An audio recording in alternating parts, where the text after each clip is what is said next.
We're going on now to the last section of Chapter 6, which is Section 8. And this will deal with formulas, applications, and variations. So we're assuming you've had the lesson, and we're going to take a look then at the key words and see what you can do. So as we look in a lesson, perhaps the first thing you should write, if you see or are told they have a direct variation, is this formula. And we also see sometimes y equals kx. Here they're putting it in function notation. Again, if they tell you it's an inverse variation, this is the form. And the other one would be y equals k over x. And then sometimes, in addition to just the simple one, they'll add another item, again in direct variation. This is called joint, and this would be the function formula. And sometimes something is direct and something is inverse. So that is called a combined variation. And we'll see examples of this as we go on. Now in these, it's actually something we did in Math 100. They want us to solve for the letter T here. In a sense, this is over 1. And when you have something like this, it's sort of in a proportion. You can just exchange these two letters, and this will become T equals y over n. But the other method of doing it is to multiply both sides by t. And you get Tn equals y. Here the t's cancel out. And then you just divide by n now. And you get t equals y over n, which is what we had here. Again, the shortcut, if you can remember it, is just you can exchange positions there. Now, for number 6, that's going to take a little more doing. So I've written it in red here. Again, we want to solve for d, but we have to get rid of our fractions. So I'm going to multiply each term by the common denominator, which is dh. So here the d's cancel out, and I get an ha. Here the h cancels out, and I get a dA. And then 1 times dh gives me this. So my next step is to isolate the d's on one side. So I'm going to take this term, transpose it. When I do, it just changes its sign on the other side. Now, notice that I have the d's now are together. I have a d there and a d there. A d in 2 terms. To isolate the d's, I'm going to factor it out.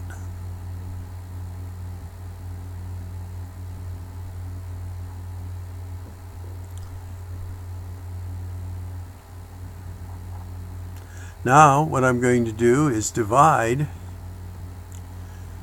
both sides by h comma minus a. That's this, both sides.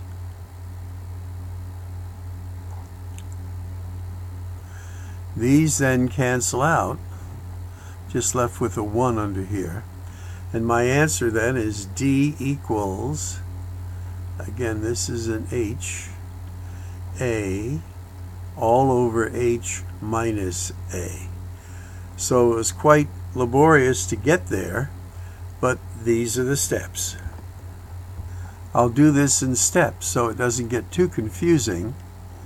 Again, I'm going to multiply both sides by this.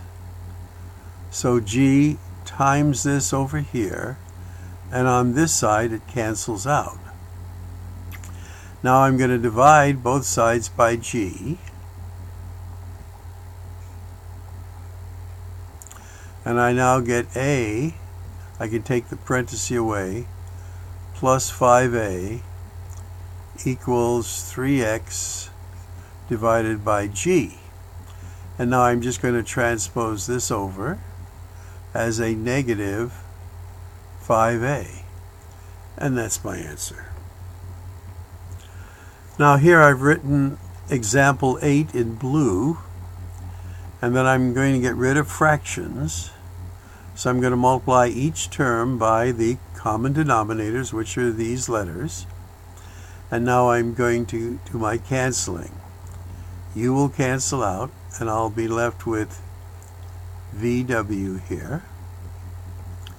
Here the V's cancel out, so I'm left with UW. Here the W cancels out, and I'm left with UV. Now I want to solve for V, so I have a V there and a V there. So I'm going to do like I did before. UW, transpose this to the other side, minus VW, factor out the V,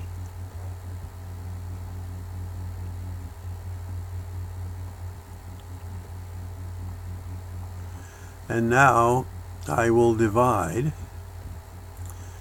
both sides by this.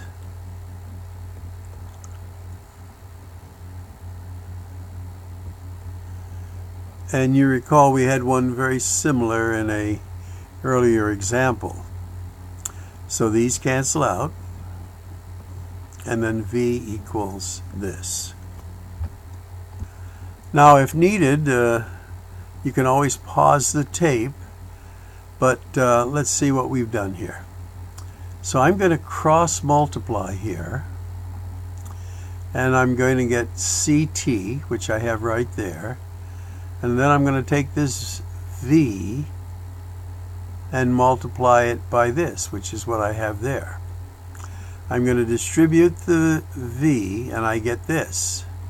So what I'm looking for is to get these T's like so, and now I'm going to transpose that VT to the other side, so I get my T's together, and now I'm going to factor out the T, and I get C minus V, and now I'm going to divide both sides by C minus V here. These cancel out on this side, and I get T equals this.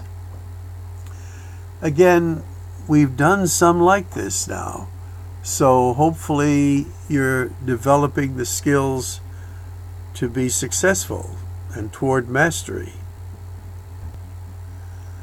Okay, for number 10, I'm going to multiply both sides by this. So on this side, this cancels out, and I just have an n times that. So I'm multiplying both sides by this. On this side it cancels out, and on this side I get this. Now this is going to be n squared. Now I'm going to divide both sides by n squared. The n squares cancel out, and there's my answer. So once again, we're going to multiply both sides by this, or just in a sense cross multiply, and we get this. Then divide both sides by n squared. Taking this step by step, we're just going to cross multiply here. So m times this gives you this, m times this gives you that. And we're looking to get x sub 2 by itself.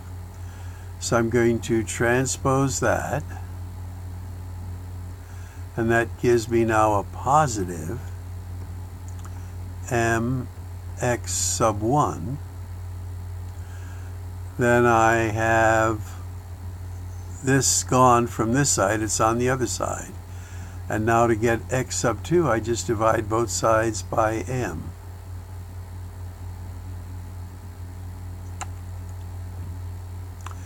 And let's clean that up a little bit since I move that to the other side. And the m's are going to cancel out here. I get x sub 2 equals all of that. Now, if you were to put that m under each term, could you see that something cancels out here? But I believe it's okay like this, and that's how they give the answer.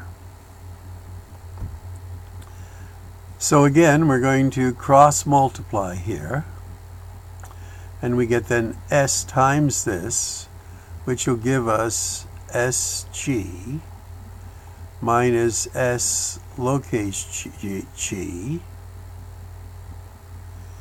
equals mg.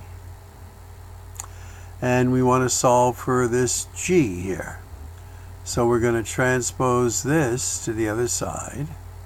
Becomes there a positive sg. And that disappears then.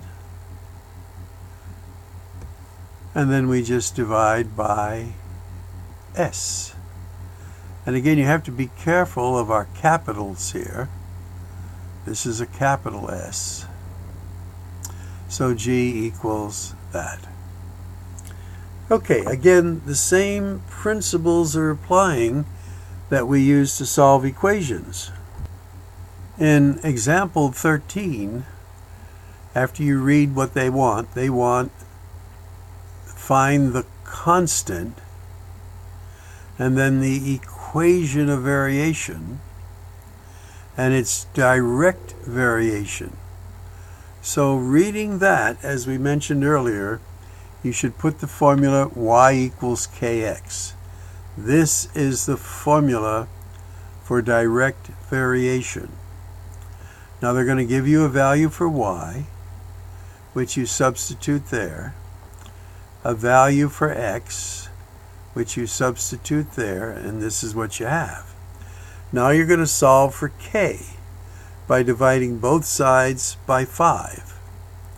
And k then equals 11. Now when you write the equation of variation, it's going to be y equals, you now know the value for k, you put that there, and then you put your x. So again, it's direct variation. You have your two variables, you plug them in, solve for k. Once you find k, you then put the value for k in your equation. Looks like that. So this one, again, it's direct variation. Y is 2/3. We don't know k yet, but x is 8. So now you're going to solve for the letter k. Now there's a couple of ways to do it, and I would suggest whichever works for you. Here I'm going to multiply both sides by 3, and I'm going to get 2 equals k, and then this is 24. And now I'm going to divide both sides by 24.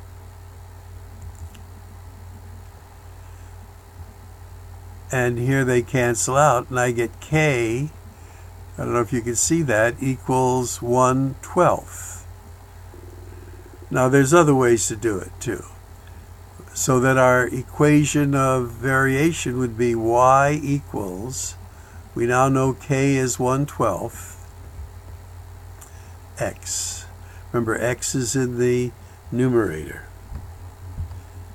So when you look and see they want to find the constant, and then the equation of variation, just like we did before, but now it's an inverse relationship, the first thing should come to mind is the equation for inverse variation, which is y equals k over x. Now, something to keep in mind is if you solve just for the letter k, what is it? Well, it becomes xy. Just multiply both sides by x. The x's cancel out and you get this. So the constant of variation will always be, for inverse variation, the product of x and y. That's a little shortcut if you can remember it. So here, y is 7, x is 9. So all I'm going to do now is cross multiply. I get k equals 63. So what is our equation of variation here? Well, it will be y equals 63 over x. Again, if you know what's going on, that's helpful. Always, actually. So again, y is 72, x is 1/12, and we're just going to multiply. 1/12 of 72 is 6. Okay? So our equation of variation will be y equals 6 over x. For some of you, this may be sort of a new skill, or a skill you're rekindling after many years from high school, but that's how you do it. And then we apply it here. So this is Hooke's law, and if you've ever taken physics, this is one you may have worked with, that the distance that a spring is stretched by a hanging object varies directly to the mass of the object. That's the weight. Okay, so direct variation is y equals kx. But now they're saying y is distance equals some constant, and then x is the mass. So the distance they first give us is 50 centimeters, and the mass is 6. So you have to determine what is k. So you divide both sides by 6. Put that in your calculator, you get 8.3 that repeats. So in a sense, this is 8 1/3. You then put 8 1/3 times 2, your new mass, and it's going to give you 16 2/3, or 16.7 if you round it off centimeters. Okay? Looking at 18, here it tells us that we have a direct variation. So our basic formula is amperage equals a constant time voltage. We put in our data. We find that the K is 1/4. We then take 1/4 of 16 and get our answer of 4. And I don't want the tape to be too long. So here again, as you study this, they say it is inversely. So then it's going to be T equals K. That's time equals the constant over the number of people. Remember, K is just the product of these two, which is 36. So time is equal to 36. We now have 10 people, and it would be 3.6 hours. Now I've set these up, and if you have particular interest in anything, you can pause the tape and look at it more slowly. But again, I'm looking here for 20. It says direct proportion. So the amount of calories is directly proportional to the time you spend doing Zumba. So you can burn 80 calories in 10 minutes. You find K is 8. Then here they're asking, how long would it take for you to burn 200 calories? Well, you're looking for time here. So you divide both sides by 8, and you get it would be 25 minutes. In 21, it's an inverse variation. So its wavelength is inversely proportional to a constant divided by the frequency. And we know if we multiply W times F, which they give here, is going to be this. So this is our constant. Well, what would be the wavelength if your frequency is 3000 kilohertz? So you divide this by the 3000. These just cancel out. So it'd be 3 into 360 is 120. Now again, I'm not going to do them all because the tape is running along. Here is one that's just a little different. But again, it's direct proportion.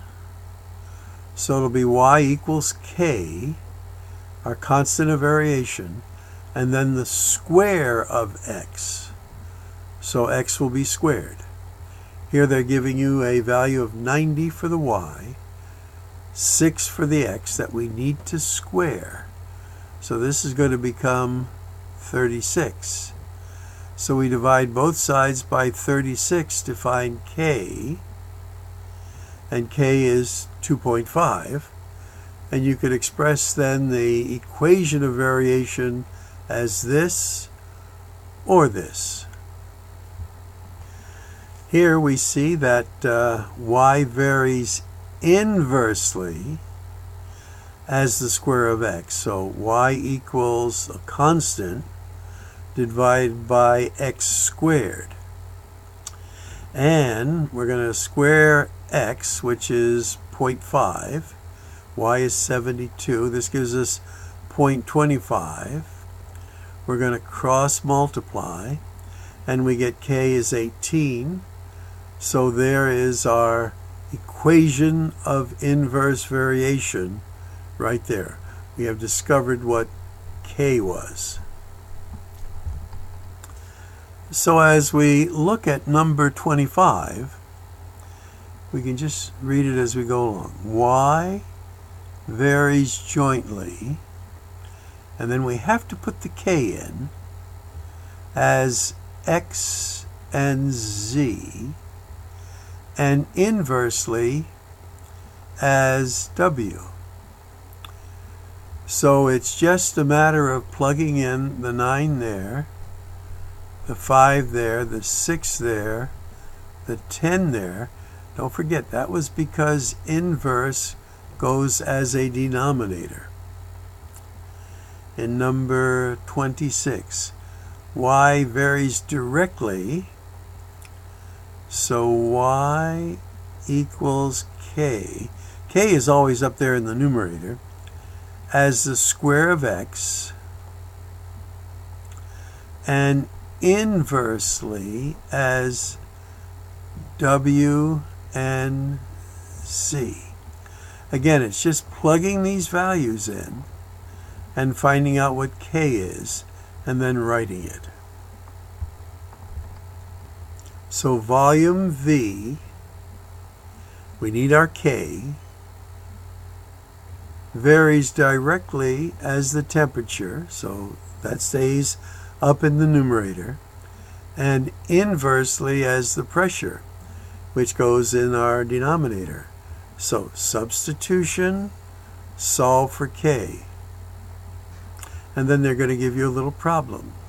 When T is this and this is this, what will be the new volume? But you first have to discover what is your constant of variation. So this one again, the intensity of I varies inversely. So K would be in our numerator, inversely as the square of the distance. Put these in, and then they give you a problem to work. Now, as we look at this table of data, they're asking, is this an inverse or direct variation? Well, you notice as we multiply each of these, our answer is always 2400. So that's inverse. And the equation of inverse variation would be this. And for the last question that we don't actually see is, when would 16 artists work? How many statues would be made? Well, you put the 16 into the formula, and when you do our division, you get 150. Okay, this is running a little bit long, but lots of stuff here. And again, your practice and homework will prepare you for mastery.